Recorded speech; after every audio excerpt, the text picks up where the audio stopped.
नमस्कार, आप देख रहे हैं के न्यूज नेशनल और मैं हूं आपके साथ में शोभित पाठक। तो रुक करते हैं महत्वपूर्ण सुर्खियों पर। लुधियाना ब्लास्ट के मामले में जर्मनी से सिख फॉर जस्टिस के आतंकी जसविंदर सिंह मुल्तानी को गिरफ्तार कर लिया गया है। बीसीसीआई अध्यक्ष सौरव गांगुली कोरोना पॉजिटिव हो गए हैं, उन्हें कोलकाता के अस्पताल में भर्ती कराया गया है।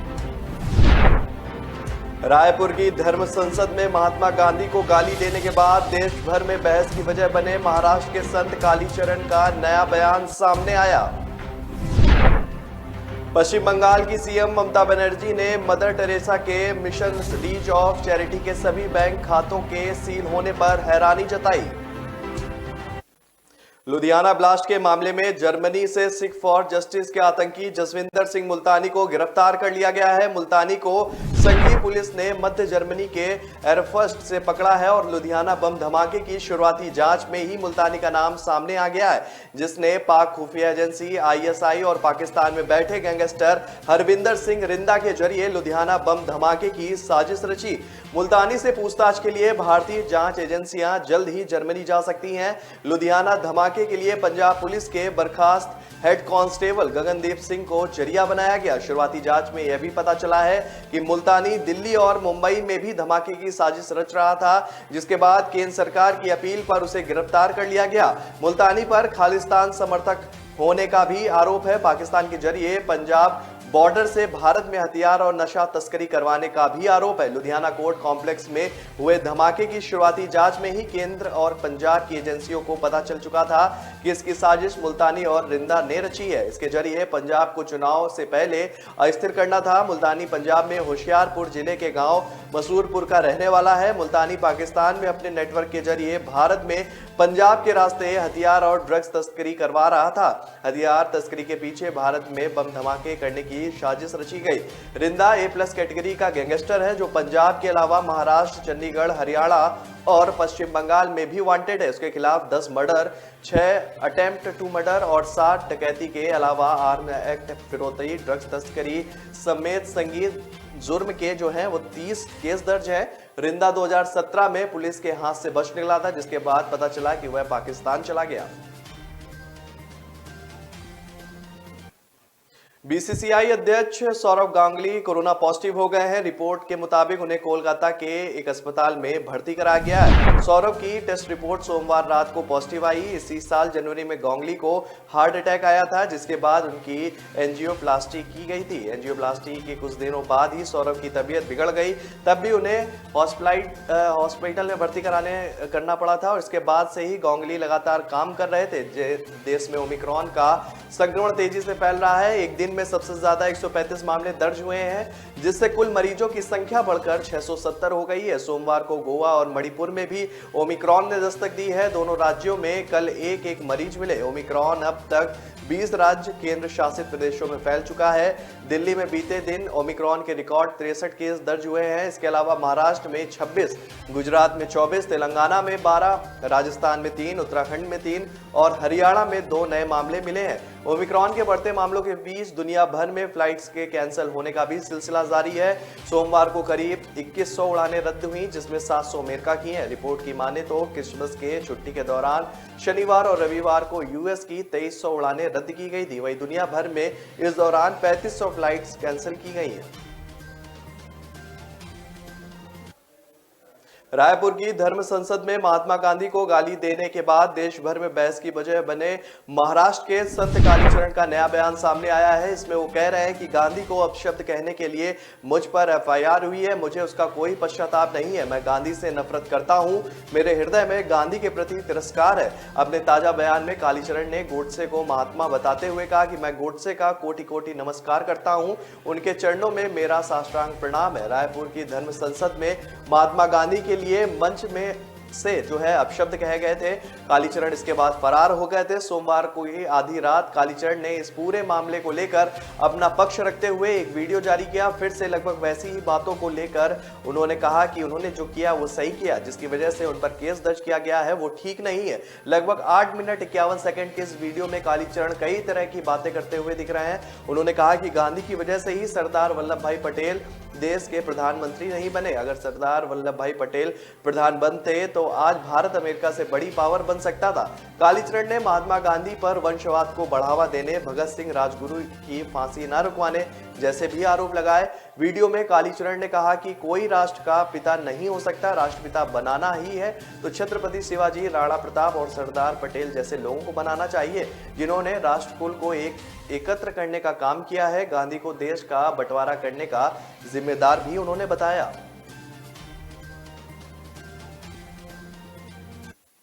पश्चिम बंगाल की सीएम ममता बनर्जी ने मदर टेरेसा के मिशनरीज ऑफ चैरिटी के सभी बैंक खातों के सील होने पर हैरानी जताई है। ममता ने इसे लेकर सोशल मीडिया की पोस्ट के जरिए केंद्र सरकार पर तंज कसा है। ममता बनर्जी ने सोशल मीडिया पोस्ट में लिखा कि यह सुनकर हैरान हूं कि क्रिसमस पर केंद्रीय मंत्रालय ने भारत में मदर टेरेसा के मिशनरीज ऑफ चैरिटी के सभी बैंक खातों को सील कर दिया है। उनके 22,000 मरीजों और कर्मचारियों को भोजन और दवाइयों जो है उनके बिना छोड़ दिया गया है, जबकि कानून सबसे ऊपर है। मानवीय प्रयासों से समझौता नहीं किया जाना चाहिए। मिशनरीज ऑफ चैरिटी ने बयान जारी कर बताया कि केंद्रीय गृह मंत्रालय ने उनके किसी भी बैंक खाते को फ्रीज करने का आदेश नहीं दिया है। संस्था ने एक स्पष्टीकरण जारी करते हुए कहा है कि ये निलंबित किया गया है और ना ही इसे रद्द किया गया है। वहीं गृह मंत्रालय की तरफ से भी कहा गया है कि मिशनरीज ऑफ चैरिटी ने एसबीआई से कहकर अपने खाते खुद ही फ्रीज करवाए हैं। मंत्रालय ने कहा है कि संस्था का FCRA रजिस्ट्रेशन रिन्यू करते वक्त कुछ एडवर्स इनपुट पाए गए थे, इसलिए रिन्यूअल को मंजूरी नहीं दी गई। उनका FCRA रजिस्ट्रेशन 31 दिसंबर तक ही वैध था। गृह मंत्रालय ने संस्था का कोई भी अकाउंट फ्रीज नहीं किया है। आपको बता दें कि इसी महीने गुजरात में मकरपुरा थाने में मिशनरीज ऑफ चैरिटी के खिलाफ शिकायत दर्ज कराई गई थी। शिकायतकर्ता का कहना था कि संगठन ने शेल्टर होम में रह रही लड़कियों को क्रॉस और पहनने और बाइबल पढ़ने के लिए मजबूर किया था।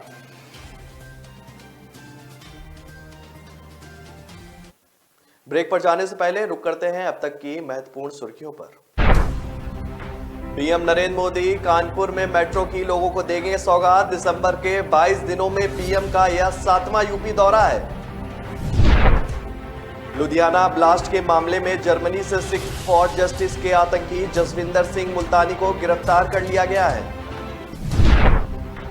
बीसीसीआई अध्यक्ष सौरव गांगुली कोरोना पॉजिटिव हो गए हैं। उन्हें कोलकाता के एक अस्पताल में भर्ती कराया गया है। रायपुर की धर्म संसद में महात्मा गांधी को गाली देने के बाद देश भर में बहस की वजह बने महाराष्ट्र के संत कालीचरण का नया बयान सामने आया। पश्चिम बंगाल की सीएम ममता बनर्जी ने मदर टेरेसा के मिशनरीज ऑफ चैरिटी के सभी बैंक खातों के सील होने पर हैरानी जताई। आदित्यनाथ योगी जब से योगी जी बने सीएम अपना यूपी है नंबर 1। यूपी अब नहीं है किसी से कम, अपना यूपी है नंबर 1। बढ़ा रोजगार तो बढ़ी इनकम, निवेश हुआ यूपी में भारी भरकम। यूपी जैसा कहीं भी विकास हुआ ना, यूपी अब नहीं है किसी से कम। आ गया है अब राम राज्य यहाँ, मोदी जी का है मार्गदर्शन। डबल इंजन की सरकार में है दम, देश में लहराया यूपी का परचम। UP number 1। जब से योगी जी बने सीएम अपना यूपी है नंबर 1। यूपी अब नहीं है किसी से कम, अपना यूपी है नंबर 1। शौचालय, बिजली, गैस कनेक्शन, जरूरतमंद को घर मिली पेंशन। सरकारी नौकरी, गन्ना भुगतान, स्मार्ट सिटीज में पहला पायदान। मोदी जी का मिलता है मार्गदर्शन, डबल इंजन की सरकार में है दम। Second large economy, double income, जब से योगी जी बने सीएम।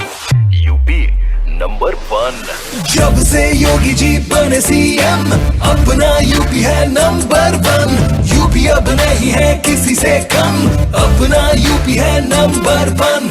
दंगाई, गैंगस्टर, महिला अपराध, सब पे लगाई है कस के लगाम। मोदी जी का है मार्गदर्शन, डबल इंजन की सरकार में है दम। कोविड मैनेजमेंट, राशन वितरण, मुफ्त इलाज सबको, वैक्सीनेशन, हर ओर खुशियां है, शांति हरदम, जब से योगी जी बने सीएम। UP number 1। जब से योगी जी बने सीएम, अपना यूपी है नंबर 1। यूपी अब नहीं है किसी से कम, अपना यूपी है नंबर 1।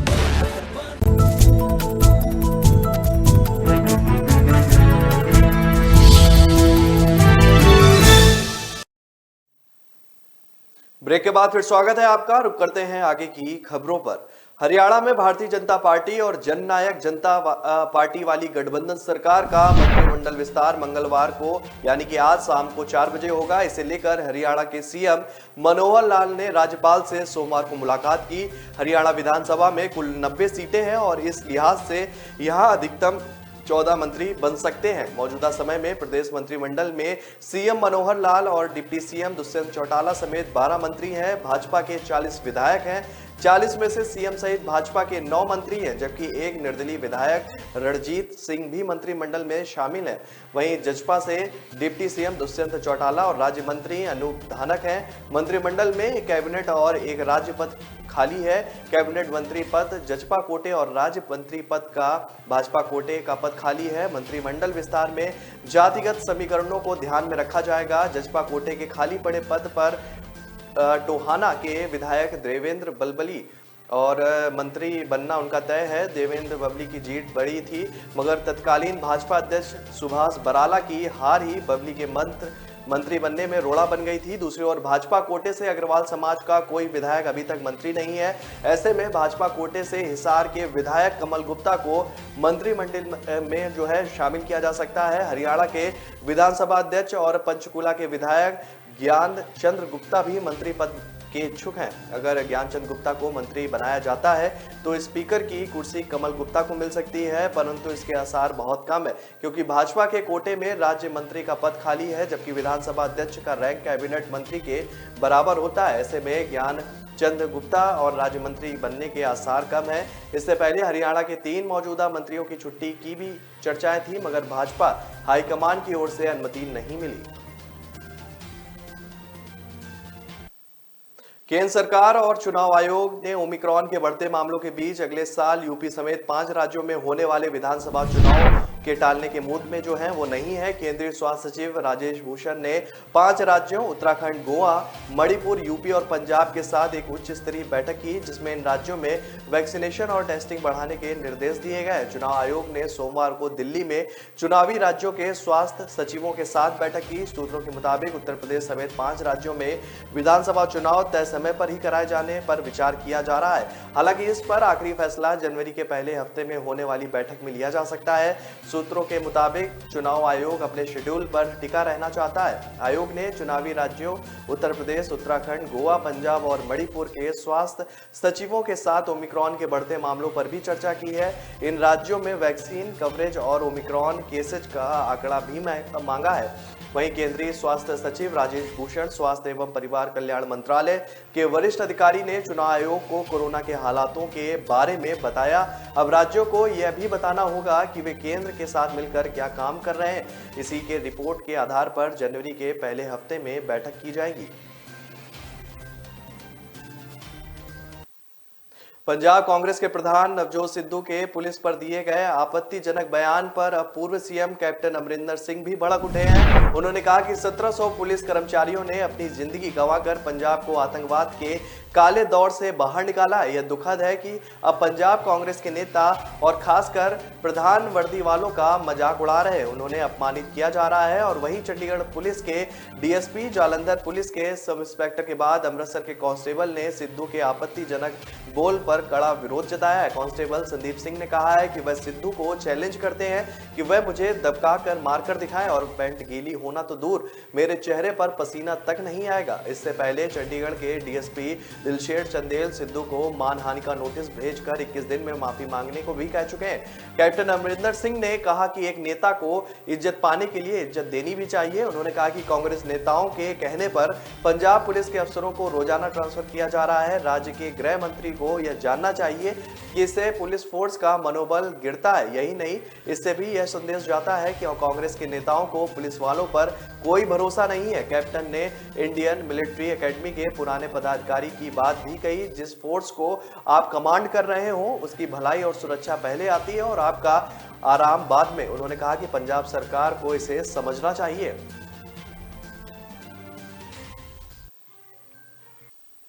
प्रधानमंत्री नरेंद्र मोदी पंजाब विधानसभा के लिए भाजपा का चुनावी बिगुल फूकेंगे। इसके लिए 5 जनवरी को फिरोजपुर में विशाल रैली रखी गई है। यहां पहले वह पीजीआई के सैटेलाइट विंग का उद्घाटन करेंगे, उसके बाद रैली को संबोधित करेंगे। रैली को प्रभावी बनाने के लिए भाजपा ने कमर कस ली है। इसके लिए मंगलवार को जालंधर में स्टेट लीडरशिप की मीटिंग बुला ली गई है, जिसमें राज्य और जिला प्रभारी, जिला प्रधान 2017 में चुनाव लड़ चुके उम्मीदवार, सभी मोर्चों के प्रदेश अध्यक्ष और जनरल सेक्रेटरी, लोकसभा प्रभारी और प्रवासी जिला प्रभारियों को बुलाया गया है। आपको बता दें कि पंजाब में भाजपा इस बार पूर्व सीएम कैप्टन अमरिंदर सिंह के साथ मिलकर चुनाव लड़ रही है।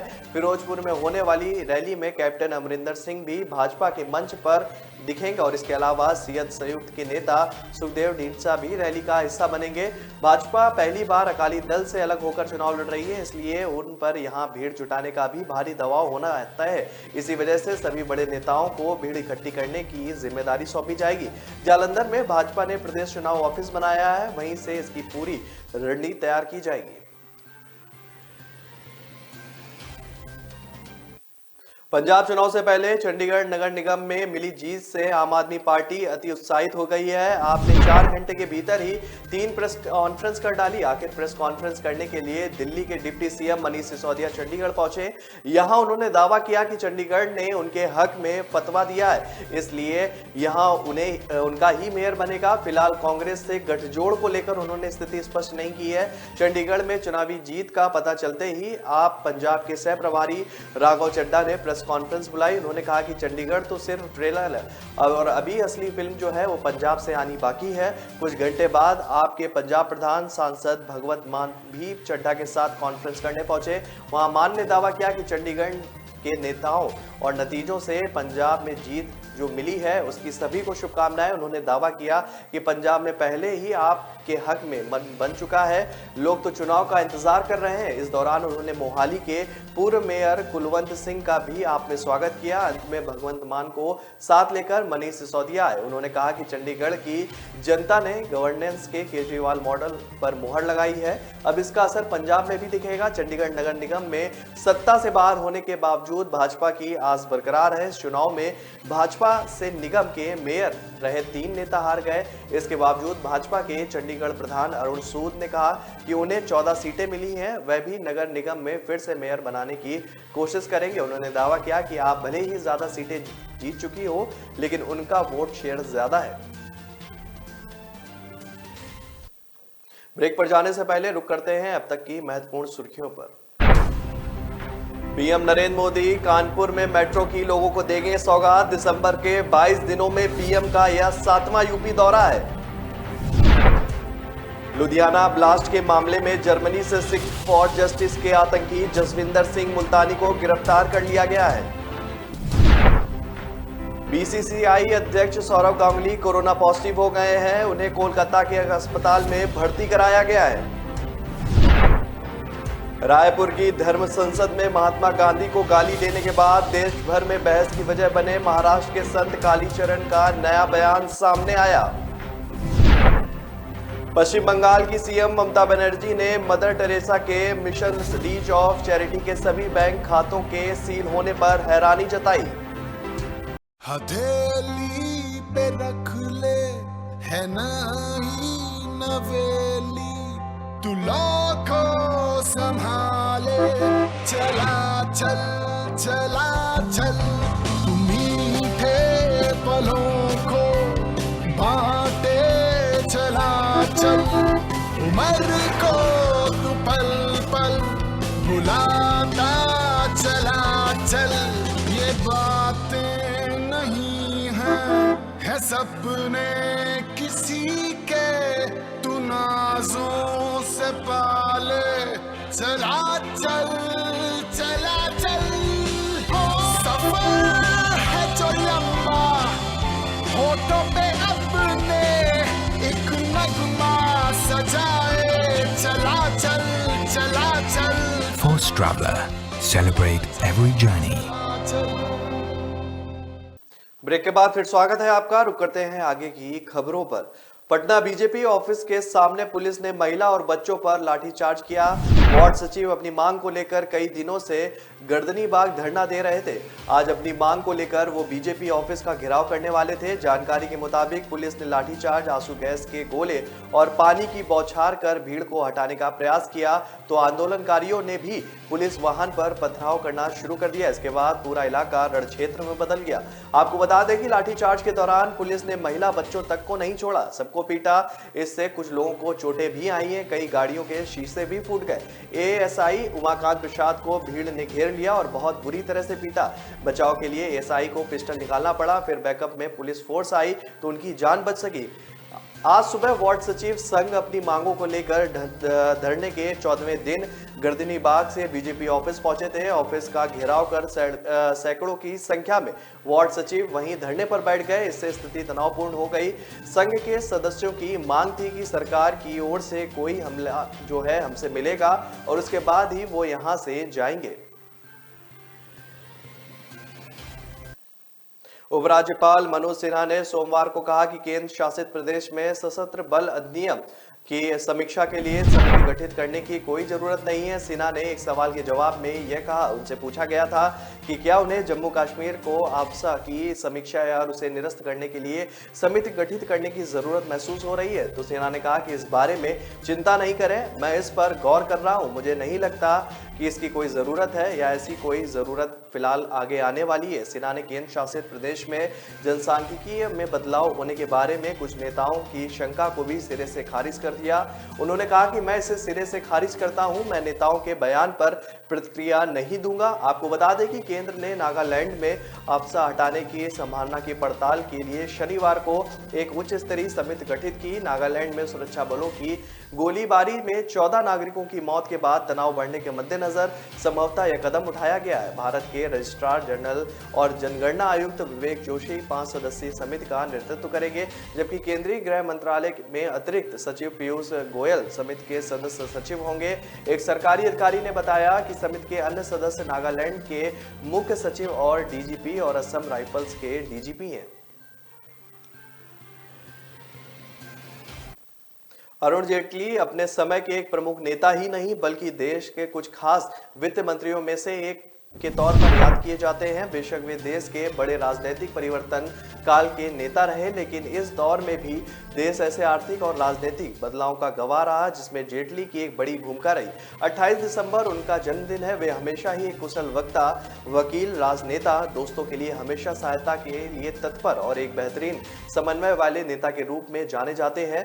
क्रिकेट से लेकर वकालत और राजनीति जिस भी क्षेत्र में वे सक्रिय रहे, उनके विरोधी भी उनसे प्रभावित हुए बिना नहीं रह सके। अरुण जेटली का जन्म दिल्ली में पंजाबी हिंदू मोहाल ब्राह्मण परिवार में हुआ था। उनके पिता महाराज किशन पेशे से वकील थे और उनकी मां रतन प्रभा जेटली गृहिणी थी। दिल्ली के Shri Ram college of commerce ने उन्हें बीए की जो है वो डिग्री ऑनर्स के साथ हासिल करने के बाद 1977 में दिल्ली यूनिवर्सिटी के ही फैकल्टी ऑफ लॉ से वकालत में स्नातक की डिग्री ली। अरुण जेटली के नेतृत्व में की क्षमता कॉलेज के समय से ही दिखने लगी थी।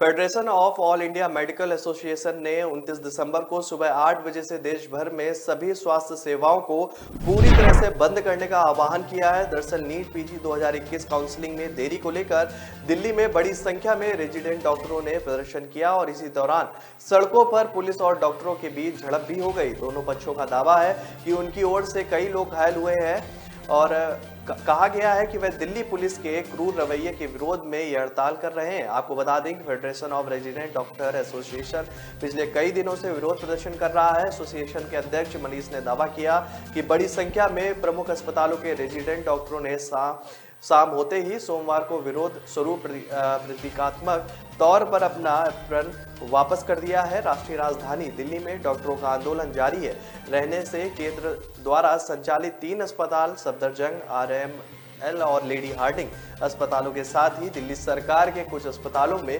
मरीजों का इलाज प्रभावित हो रहा है।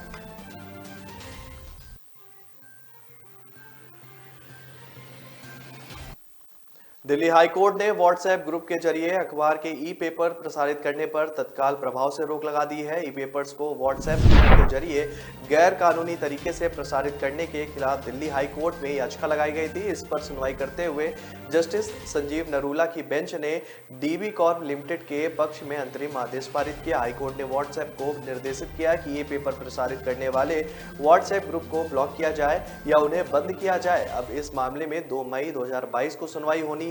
हाईकोर्ट ने अपने फैसले में उन व्हाट्सएप ग्रुप के एडमिन को भी नोटिस जारी किया है जो भास्कर समूह के ई पेपर्स को सोशल मीडिया प्लेटफॉर्म पर अवैध रूप से प्रसारित कर रहे थे। इन व्हाट्सएप ग्रुप के एडमिन की पहचान उनके मोबाइल नंबर से हुई।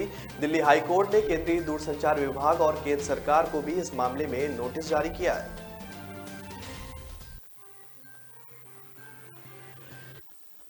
तो फिलहाल इस बुलेटिन में मेरे साथ इतना ही। आगे की खबरों के लिए बने रहिए के न्यूज नेशनल के साथ। नमस्कार। पीएम नरेंद्र मोदी कानपुर में मेट्रो की लोगों को देंगे सौगात। दिसंबर के 22 दिनों में पीएम का यह 7वां यूपी दौरा है। लुधियाना ब्लास्ट के मामले में जर्मनी से सिख फॉर जस्टिस के आतंकी जसविंदर सिंह मुल्तानी को गिरफ्तार कर लिया गया है। बीसीसीआई अध्यक्ष सौरव गांगुली कोरोना पॉजिटिव हो गए हैं। उन्हें कोलकाता के अस्पताल में भर्ती कराया गया है। रायपुर की धर्म संसद में महात्मा गांधी को गाली देने के बाद देश भर में बहस की वजह बने महाराष्ट्र के संत कालीचरण का नया बयान सामने आया। पश्चिम बंगाल की सीएम ममता बनर्जी ने मदर टेरेसा के मिशन रीच ऑफ चैरिटी के सभी बैंक खातों के सील होने पर हैरानी जताई।